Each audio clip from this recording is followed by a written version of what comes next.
and begin with the presentation. Please welcome Mr. Charanjit Atra, partner EY, with a huge applause. Thank you. Thank you so much. Good afternoon, everyone. And as I'm always stuck, I get the session after lunch, which is the most difficult session to have. And I heard that the lunch was quite well. IFRS 17, to start with, is something which we all are looking into. This is the standard which took about 15 years to come to its state of what it is today. Just to warm you guys ourselves, to the show of hands, how many of y'all have heard about this animal called IFRS 17? Oh, there are a few. So, what today we are going to discuss, and I'm very sure that IFRS system is such a huge standard that it's not possible to cover it in the time slot which is there. But we will try to cover what are the high level requirements of IFRS 17, what are the dates that we are looking to implement them, what are the key components of the standard, how is it different from the existing requirements of insurance accounting, and to an extent how do we go about doing it. So, and after that we have a panel where we're going to discuss more in depth about IFRS 17, where a couple of my colleagues are going to be here and talk about the standard in detail. But let me tell you, this standard is there to stay. There's a huge amount of work which is going on globally for implementing this standard. So if we look at the timelines, so if you look at the timelines here, we started implementing IFRS somewhere around 2016-2017. But IRDA came up with a requirement of deferring the standard, but we are still submitting pro forma financial statements to IRDA. At that point in time, IFRS 17 was not issued. What we had was IFRS 4, which said separate the insurance contracts from the investment contracts.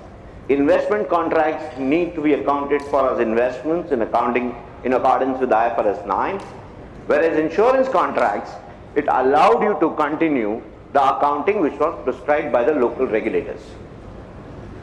IFRS 17 is now applicable for the year ended 2021, which would mean that your transition date or the opening balance sheet under IFRS 17 will have to be prepared as of 1st April 2019. Now that's what the standard says. The Indian version of the standard is Ind AS 117. Substantially the same, not any significant changes. But if you look at from the Indian context, assuming that we would go ahead with the deadline provided in the standard, we would have to implement the standard by 1st April 2019. I mean the opening balance sheet, and we are just about 9 months away from that date. And obviously, the standard when it comes out in the public would be 2 years later, but still we need to get our preparations done. Now what does IFRS 17 do in general? Let's look at some of the components of IFRS 17. This is not working. Yeah. So if you look at the components, I've just broken up into 3 parts. If you look at the left side, if you look at the first part, those are more or less where a substantial element of IFRS 4 has been retained, what you've been doing now. When we talk about the definition of and scope, there are no major changes as far as insurance contract is defined. It still requires separating the investment contracts from the insurance contracts, accounting for investment contracts as per IFRS 9, which would mean you break it up into the 3 categories based on your business model and start fair valuing them. And in the Indian context, we are not fair valuing investments fully. So that changes, and we all have now realized by implementing to an extent what we have done, what does fair valuation does to the balance sheet and the P&L of insurance companies. The third part is about recognition, and that is what I was talking about. When you classify an insurance contract separately, there are different recognition and measurement rules. And the biggest change, if I have to tell you in IFRS 17, is the premium income which is received upfront is not going to be accounted for as income anymore. it will sit as a liability on the balance sheet. And that is where, when we come to the measurement side, on the second row, which is there are a lot of rules regarding measurement of insurance contract. So what will happen on day one is, you would compute what is the contractual service margin on different pools of insurance contracts. The pools will be made based on specific risk criteria. And that is where the challenge is going to be. And the the contractual service margin will come as a liability on day one of issuing of the insurance contract. The difference between the customer service margin on day one of the contract and the reporting date, which is the date on which the financial statements made, will be taken down to the profit and loss account as income from insurance business. Now, how we compute the customer service margin is again something which I'll come to in my future slide, but that is what essentially the requirements change. The P&L up till now, the entire world was looking at premium income and trying to estimate the size of an insurance company. Upon IFRS 17, that line evaporates. It's just the profit of customer service margin which is there.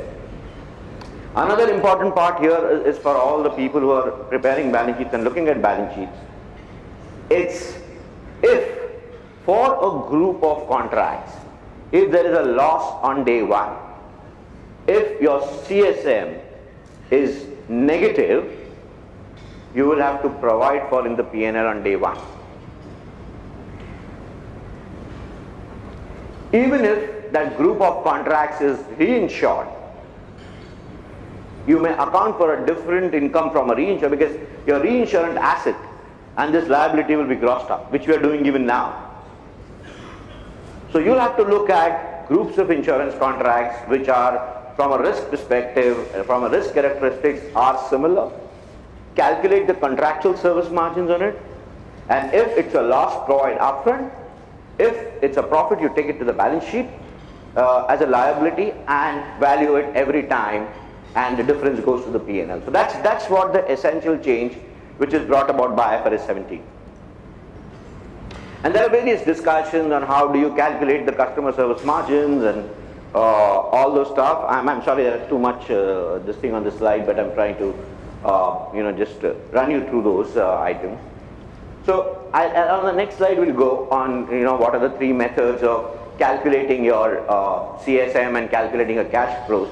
Essentially, the basic method of calculating these cash flows is actually looking at what are your expected inflows and outflows.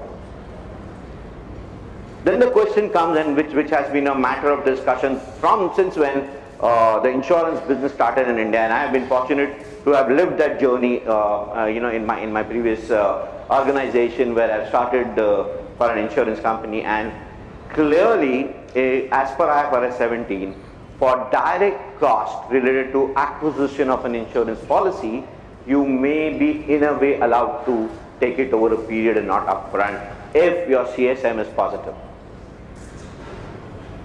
If you are anyway having a CSM loss, it will get accounted for upfront. So that is one, silver lining in the clouds. But generally, but yes, if you have all CSM positive, so if I have to put it very, very crudely, your CSM is nothing but your premium income minus provisions.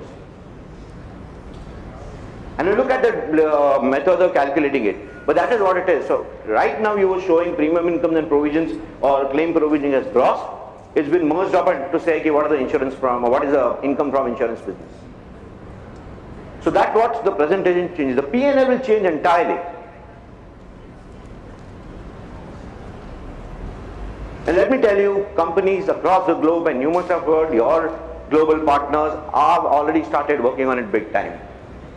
We ourselves at EY are working with at least 4 to 5 global companies on implementation of IFRS 17. The systems are going to change, the working is going to change, the coordination between the actuarial, finance, operations teams will have to increase. And this is what IFRS 17 will bring to you. Going on to the third table here, there are very few transition adjustments. So whatever you're going to do on day one will go through your reserves.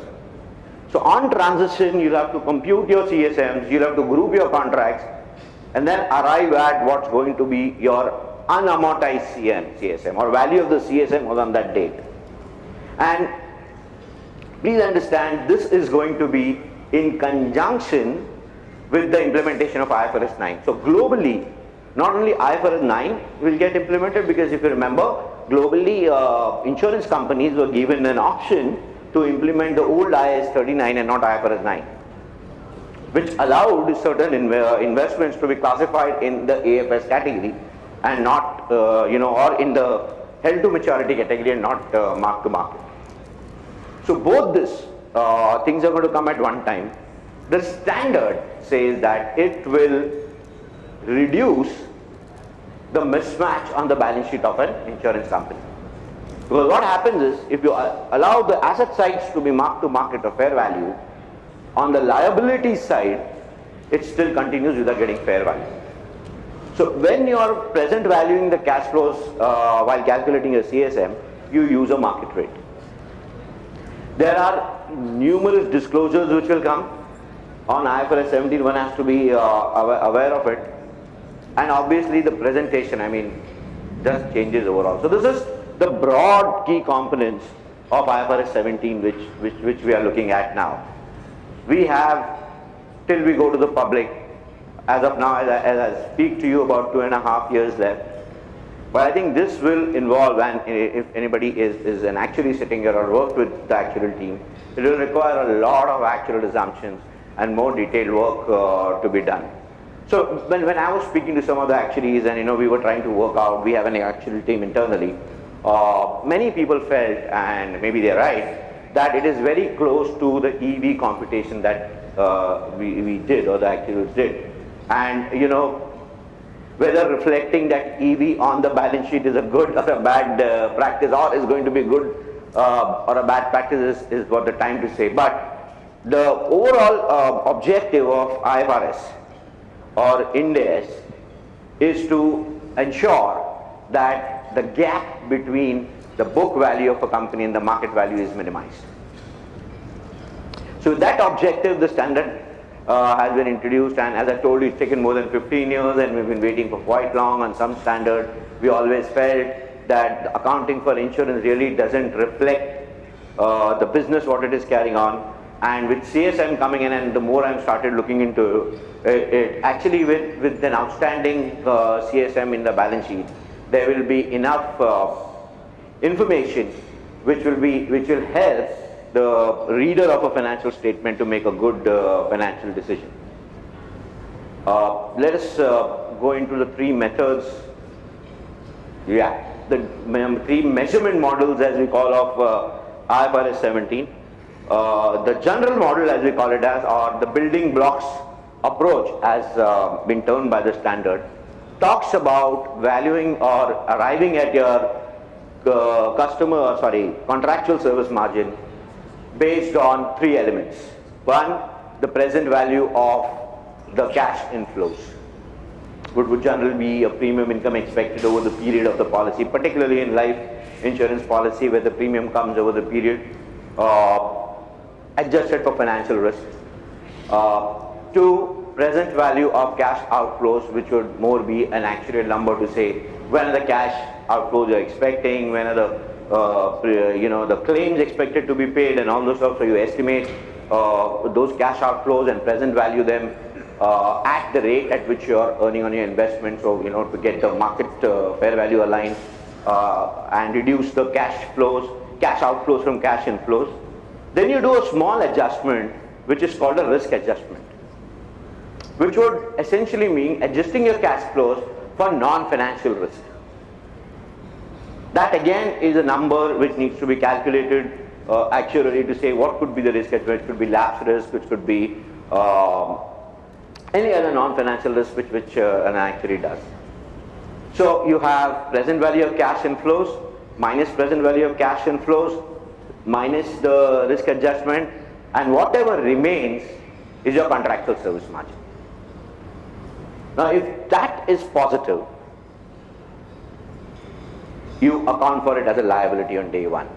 You do a similar exercise and on the reporting date and arrive at a value. Difference between these two values goes to the P&L.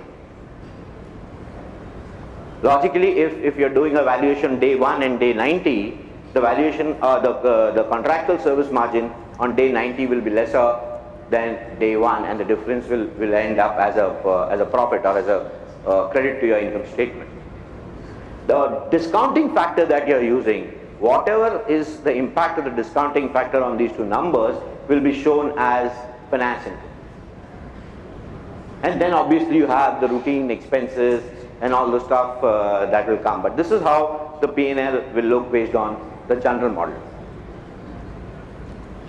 Because there are policies where the returns are variable and linked to an underlying portfolio, the standard recommends another method of calculating the cash outflows based on a variable fee approach, where it says if the outflow is linked to a particular set of investments or a particular set of outflows that you have done, when you're calculating your present value of cash outflows, you build in those cash flows here to match the balance sheet, and the valuation changes. So that's the variable fee approach.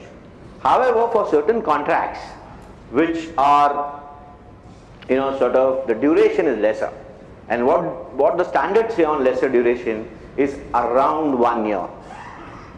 So it says about 8 to 12 months or 12 months to 15 months. If the duration of the contract is lower, you actually use the premium allocation approach, wherein you don't do, it's just an operational simplification. You figure out what your cash outflows are going to be, minus the cash inflows, and the balance is still taken over the period. So that's a much simplified way of providing, but it still requires the same effort. There could be a lot of assumptions which we'll have to take, and the VFA assumption implications, for example, there could be a lot of variable fee assumptions that you need to take care. And today when we are talking globally about implementing it, there's so many issues coming on: the discounting rate, the assumptions that you're going to be used, whether you should use a risk-free discount rate, what would be the margin, what if I am having different plans for investing my future receivables in as at those rates. So should I take an average of those rates? So all those sort of assumptions goes in while calculating that, and my view is clearly the actuarial teams will have to play a very important role in computing these numbers. Also, a lot of historical information will be required. Similarly, a lot of information will be required to compute, so for example, aggregating contracts, separating contracts. The standard says every year when you start would be a separate group.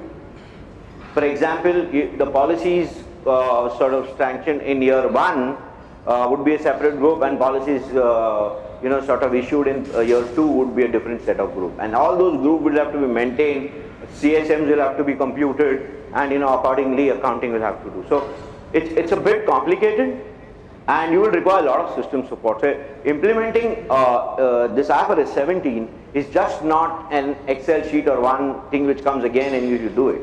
You will need automated systems, and there, as you guys know and you guys will appreciate, there are very few systems who have built up these capabilities of IFRS 17. There has been huge expenditure across the globe trying to implement IFRS 17 fully. And as I told you, we are working with some of them to get this implemented. So if I have to just summarize, there are 3 most challenging components of IFRS. One is obviously I've discussed that at length on computing the contractual service margin, which will have various cash flows, and one has to factor in those cash flows. But the basic difficulty which I'm looking particularly in the Indian context and which is very challenging is the level of aggregation. Where do you aggregate contracts? Because for a life insurance company, the risk is always the life. How do you distinguish based on other life? For example, in certain cases, the insurance contracts, the premium on insurance contract is governed by either some regulatory constraint or the government. So for example, your risk, do you look at risk which are different, say, in the northern part of the country or in the southern part? So that level of aggregation, determining what will be the level of aggregation there is very, very critical for an insurance company. And that is the most challenging factor we are even struggling today. I am working with one of the two large life insurance companies today in the country, and we have still not crossed that stage of saying at what level will we aggregate. What will the standard expect? Is it going to be totally left on to the organization to decide or the company to decide, and so forth and so on? And I know I'm just running out of time, so please another 5 minutes and I'll finish it off. It's critical. The entire transition adjustment from one system to another, transferring of data from one system to another is going to take a lot of time. It's going to impact capital. It's going to have a lot of business impact. So the question arises after that, how do you go ahead and do it? So in my view, simple is first make your accounting policy decisions, prepare draft pro forma financial statements, a very high level impact to understand what is going to impact and what is happening when you're grouping. Think about the business implications, because this could drive what product features you're going to include in your future product, because you don't want at the end of the day to get into a scenario where a certain grouping of contracts would give you a negative CSM.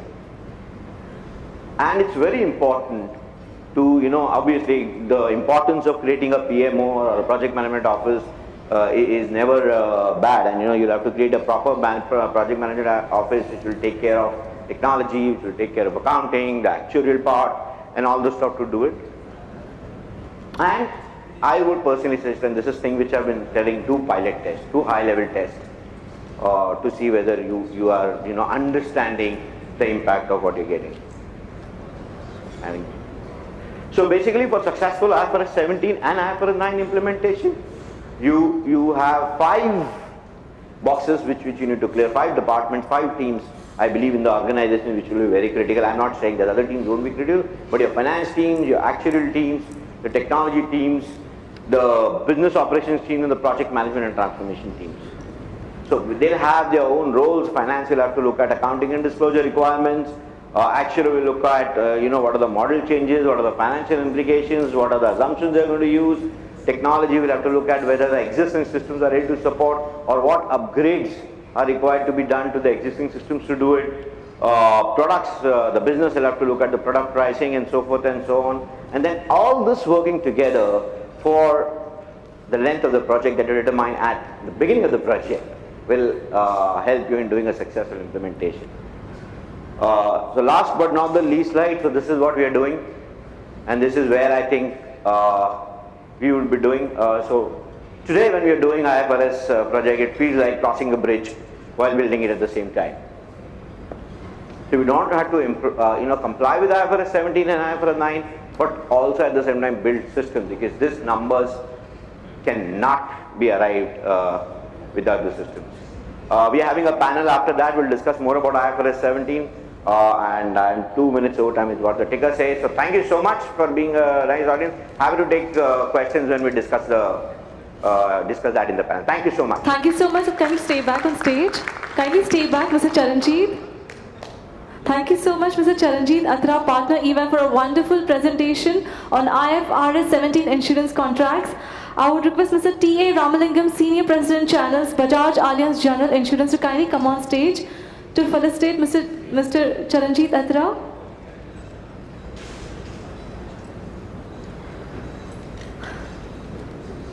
Please welcome Mr. T.A. Ramalingam with the usual applause.